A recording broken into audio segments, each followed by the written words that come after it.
कैसे हैं? कल हमने पढ़ाया था आपको साइंस का पहला चैप्टर रासायनिक अभिक्रिया एवं रासायनिक समीकरण, उसी का आज दूसरा चैप्टर लेके आए हैं अम्ल, क्षार एवं लवण, इसके रूप में एसिड, बेस एंड सॉल्ट। तो उम्मीद होगा कल आपने वीडियो देखा होगा और आपको वीडियो अच्छा लगा होगा। आज लेके चलते हैं आपको पहला चैप्टर अम्ल, क्षार एवं लवण की तरफ। तो पहला क्वेश्चन है और इसका पहला क्वेश्चन है उदासीनीकरण अभिक्रिया क्या है, दो उदाहरण दीजिए। ये 2020 में भी पूछा है और एनसीईआरटी में भी पूछा है। तो इसका आंसर हम जानते हैं उदासीनीकरण अभिक्रिया क्या है, दो उदाहरण दीजिए। तो उदासीनीकरण अभिक्रिया उसको कहते हैं अम्ल एवं क्षार के परस्पर अभिक्रिया से लवण एवं जल बनता है, उसको उदासीनीकरण अभिक्रिया कहते हैं।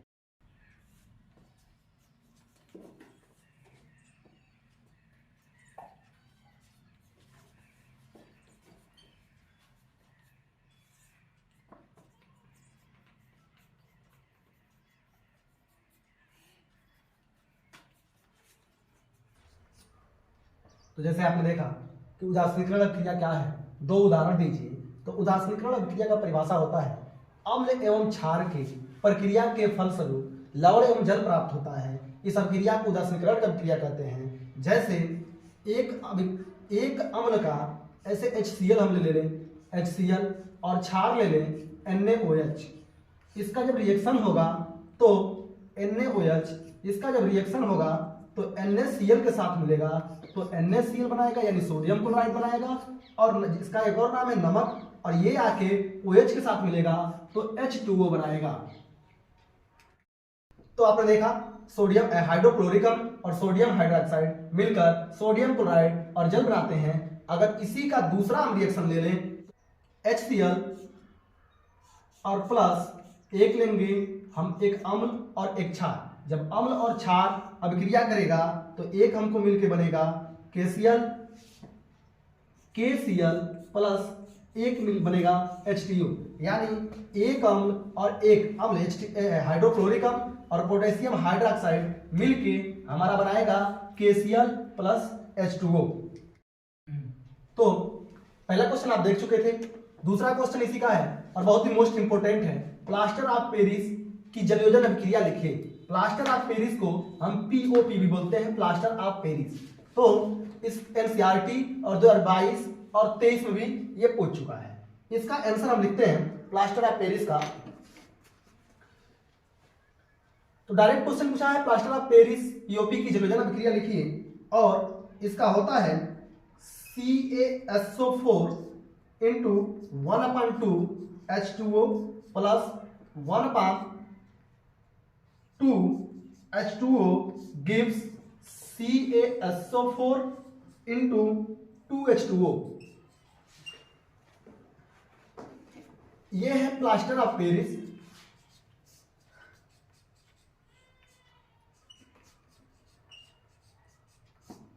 और ये है कैल्शियम सल्फेट।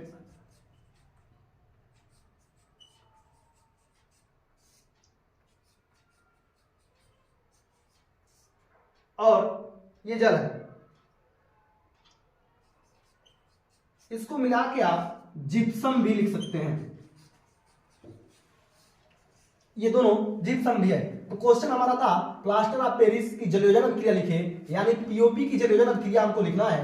तो हम कैल्शियम सल्फेट और 1/2 H2O 1/2 H2O यानी प्लास्टर ऑफ पेरिस को जब हम मिलाते हैं तो हमको मिलेगा जिप्सम। जिप्सम का निर्माण होता है। तो दो क्वेश्चन हो चुका था। और तीसरा क्वेश्चन ये है कि pH की परिभाषा दीजिए। हमारे दैनिक जीवन में इसका क्या महत्व है। तो pH स्केल का मतलब जानने से पहले सबसे पहले हम ये जानेंगे कि pH का मतलब क्या होता है और ये है क्या। तो pH का मतलब होता है power of hydrogen. Power of hydrogen होता है।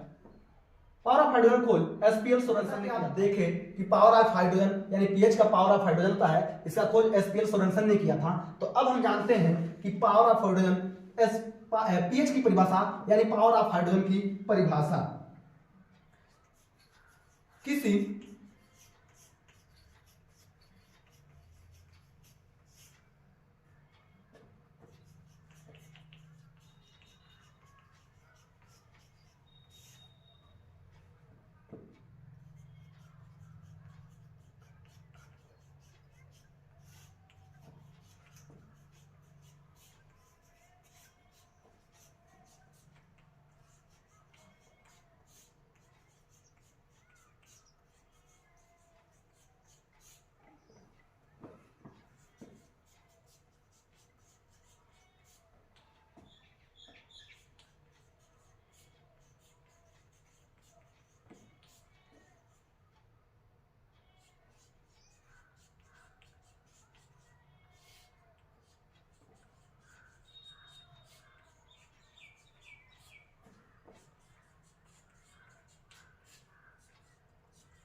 तो जैसा आपने देखा कि पीएच का मतलब पावर ऑफ हाइड्रोजन होता है और इसका परिभाषा है, इसमें दिया है पीएच की परिभाषा दीजिए। किसी विलयन में उपस्थित हाइड्रोजन आयन की क्षमता ज्ञात करने के लिए एक स्केल विकसित किया गया जिसे हम पीएच स्केल कहते हैं और पीएच स्केल का खोज एसपीएल सोरेनसन ने किया था। पीएच में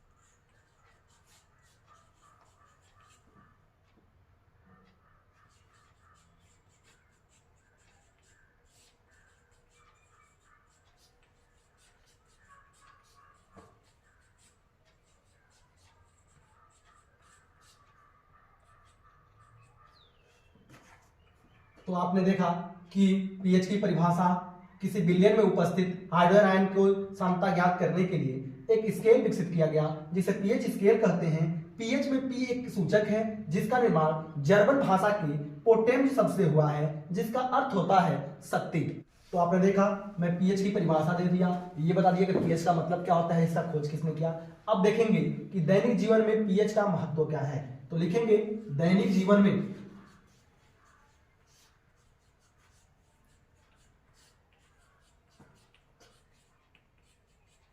पीएच का महत्व। पहला नंबर देखेंगे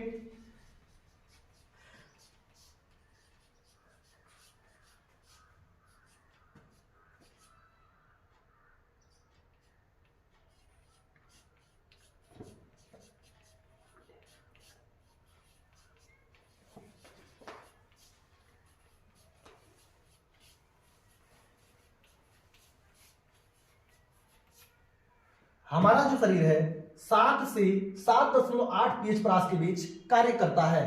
तो दूसरा नंबर देखेंगे यदि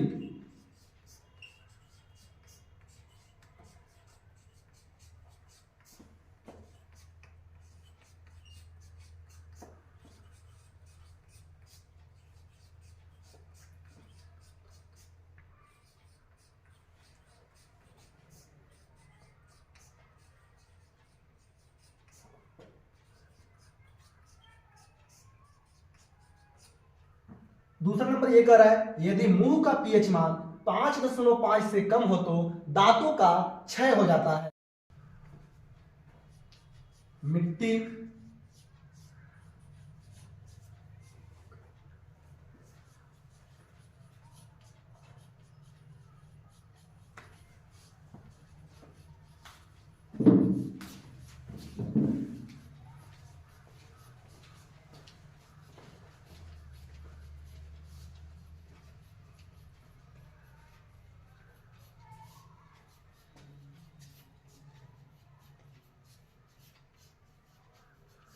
तीसरा नंबर मिट्टी की पीएच की प्रकृति अम्लीय हो तो फसल अनुकूल नहीं होती है।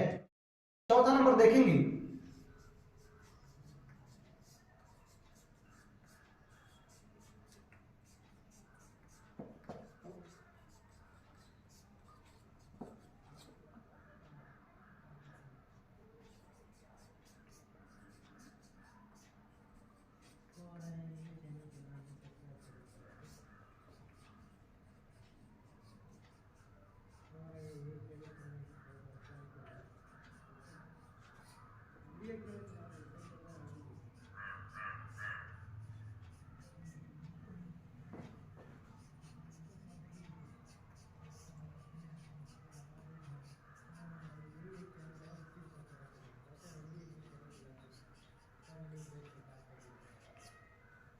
तो आपने देखा कि पीएच की परिभाषा दीजिए, हमारे दैनिक जीवन में इसका क्या महत्व है।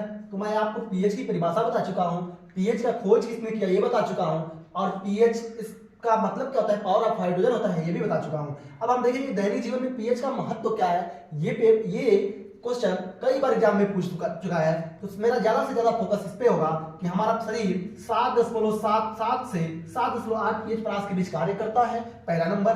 दूसरा, यदि मुंह का पीएच मान 5.5 से कम हो तो दांतों का क्षय होने लगता है। और तीसरा, मिट्टी की पीएच की प्रकृति अम्लीय हो तो फसल अनुकूल नहीं होती है। चौथा, हमारे पेट में HCl होता है, हाइड्रोक्लोरिक अम्ल जिसको बोलते हैं, जो पेट को बिना नुकसान पहुंचाए भोजन को पचाने में सहायक होता है।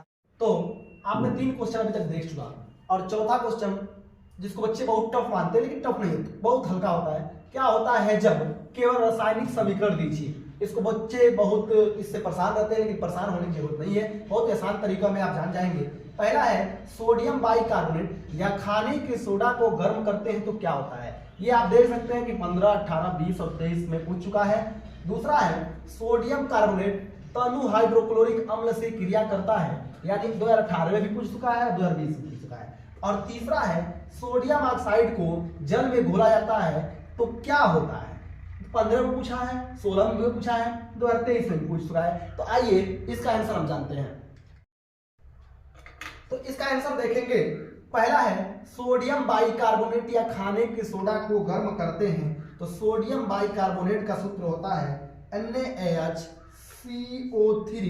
जब इसको गर्म करते हैं तो क्या बनता है बच्चों, ये बनता है सोडियम कार्बोनेट प्लस जल बनाता है और प्लस CO2 यानी कार्बन डाइऑक्साइड गैस बनाता है। क्या बनता है, सोडियम बाइकार्बोनेट या खाने के सोडा को गर्म करते हैं तो इसको सोडियम बाइकार्बोनेट का सूत्र है। ये जब टूटता है, इसको गर्म करते हैं तो एक तो हमको सोडियम कार्बोनेट मिलता है, एक जल मिलता है और एक कार्बन डाइऑक्साइड गैस मिलता है।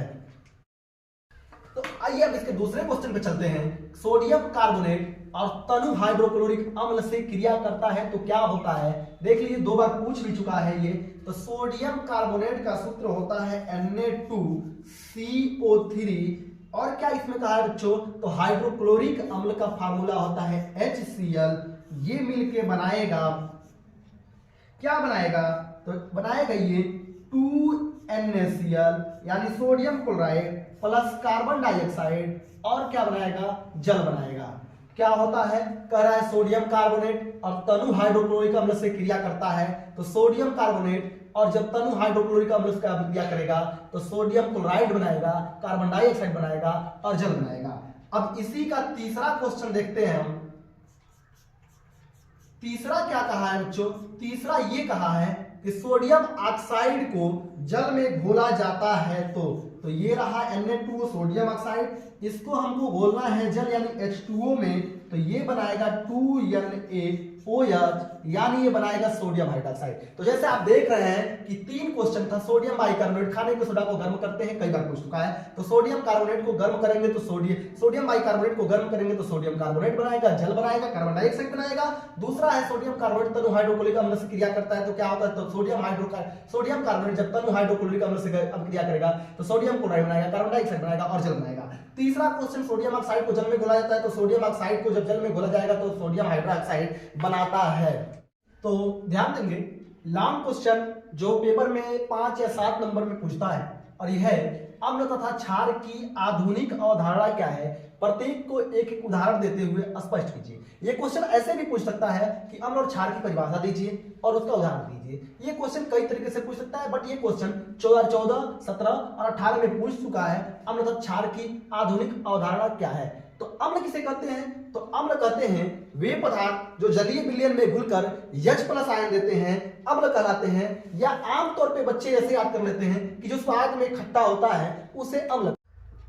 तो आते हैं अगले क्वेश्चन पे, और ये क्वेश्चन लॉन्ग में पूछता है और कई बार पूछ चुका है, आप जैसे देख सकते हैं 2014, 2017, 2018 में। और ये है अम्ल तथा क्षार की अवधारणा क्या है, प्रत्येक एक उदाहरण देते हुए स्पष्ट कीजिए। ये क्वेश्चन ऐसे भी पूछ सकता है कि अम्ल और क्षार की परिभाषा दीजिए, एक एक उदाहरण देते हुए इसको समझाइए। ये कई तरह से ये क्वेश्चन पूछ चुका है। और आइए हम आते हैं इसके आंसर पे। अम्ल किसे कहते हैं, तो अम्ल कई परिभाषा है, वे पदार्थ जो जलीय विलयन में घुलकर H+ आयन देते हैं अम्ल कहलाते हैं। या इसको ऐसे भी बोल सकते हैं कि जो स्वाद में खट्टे होते हैं अम्ल कहलाते हैं। तो आइए अम्ल की आधुनिक अवधारणा का हम परिभाषा देते हैं, अम्ल किसे कहते हैं। तो जानते हैं अम्ल की परिभाषा क्या होता है।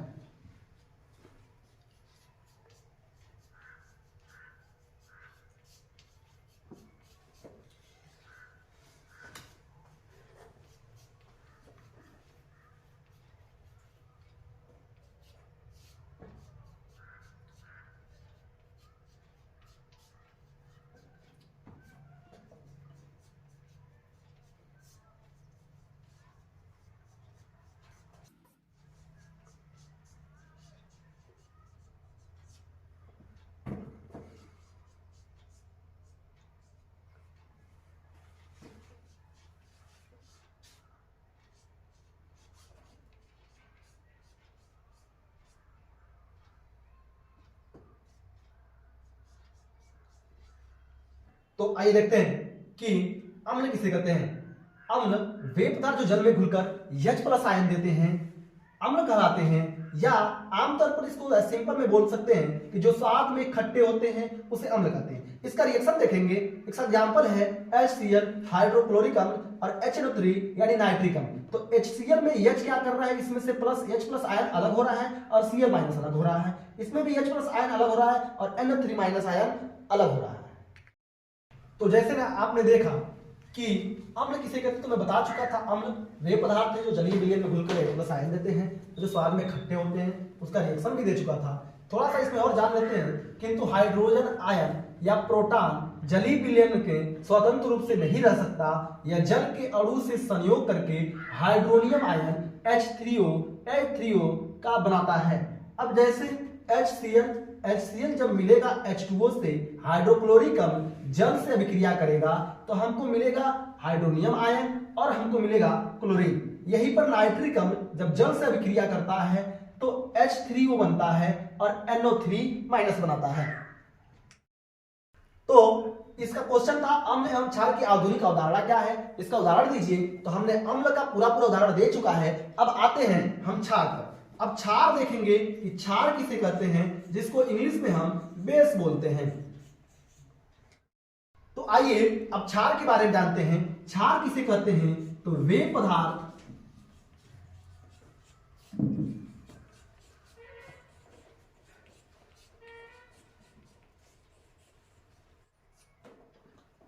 तो क्षार किसे कहते हैं, वे पदार्थ जो जल में घुलकर OH- आयन देते हैं क्षार कहलाते हैं, या हम आसान से भाषा में कह सकते हैं कि जो स्वाद में कड़वा होता है।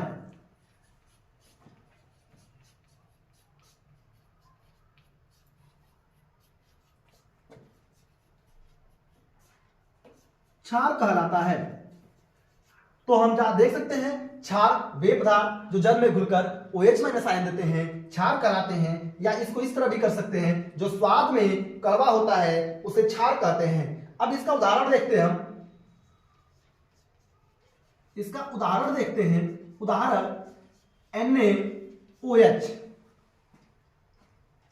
NaOH जिसमें से Na+ और plus OH- ion.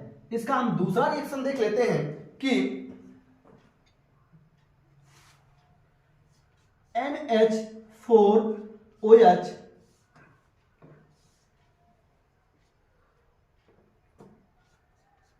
NH4+ OH- ion.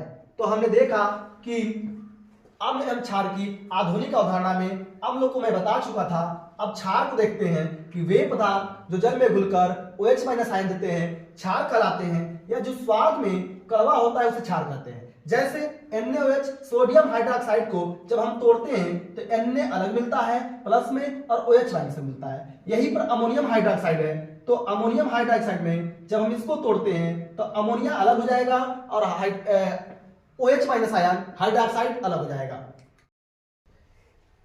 अब हमने उदाहरण देख लिया था, एक लाइन वेद और देखते हैं कि वे क्षारक जो जल में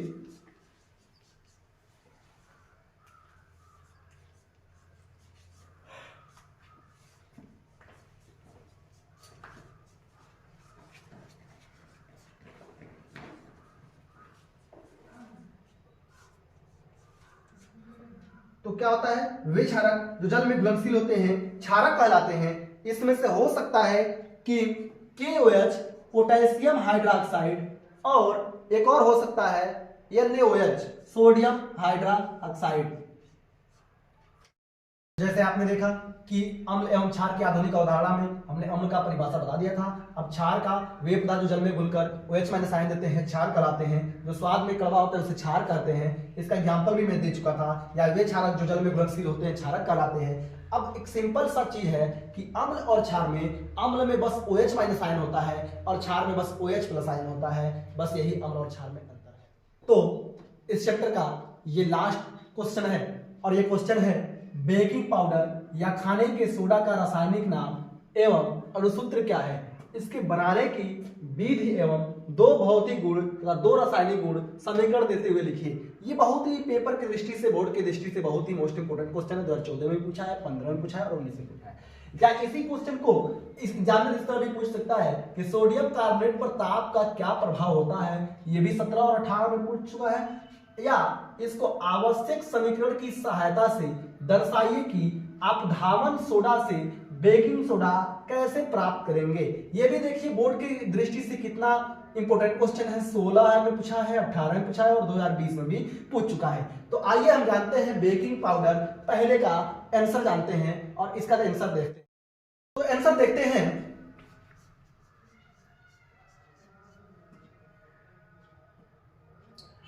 बेकिंग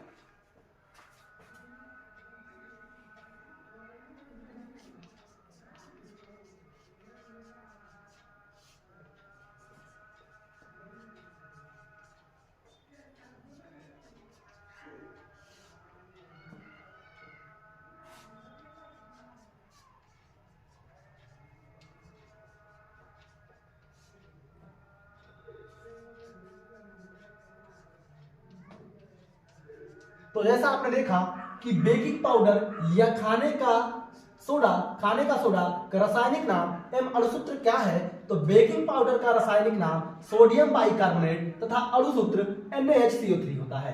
क्या होता है बच्चों, बेकिंग पाउडर का रासायनिक नाम सोडियम बाइकार्बोनेट और अणुसूत्र NaHCO3 होता है। अब हम जानते हैं कि इसे बनाने की विधि क्या है। बनाने की विधि, चूंकि पूछा है बनाने की विधि, तो बनाने की विधि जानते हैं हम।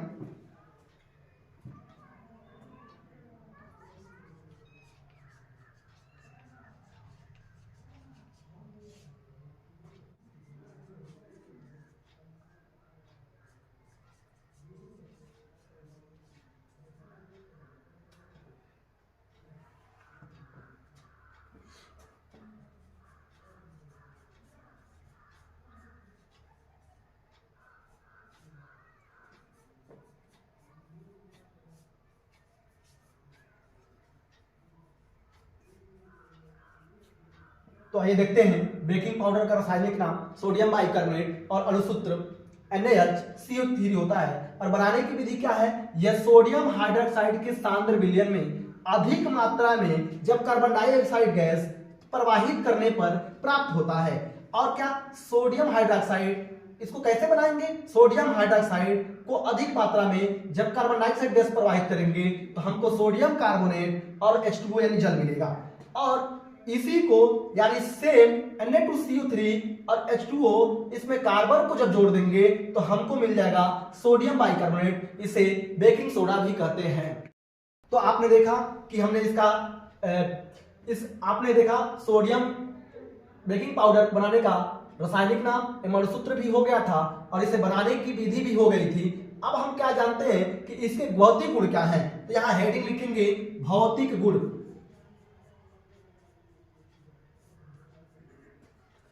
भौतिक गुण का इंग्लिश होता है बच्चों फिजिकल प्रॉपर्टी। बनाने का गुण है इसका जलीय विलयन अम्लीय होता है पहला।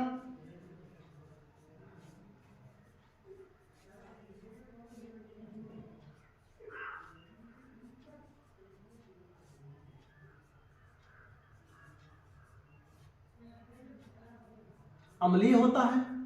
दूसरा नंबर, यह एक सफेद क्रिस्टल है।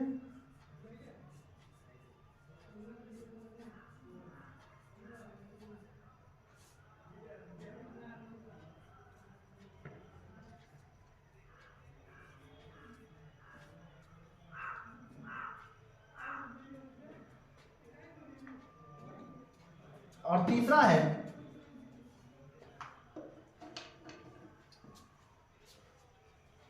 जल में अल्प विलेय पदार्थ है। तो देख लेते हैं कि इसके भौतिक गुण क्या होता है। इसका जलीय विलयन अम्लीय होता है, यह एक सफेद क्रिस्टलीय है। और दूसरा, तीसरा है जल में अल्प विलेय पदार्थ है। अब एक लास्ट इसका क्वेश्चन होता है, इसका रासायनिक गुण समीकरण देते हुए समझाइए। तो आइए हम इसका देखते हैं इसका रासायनिक गुण।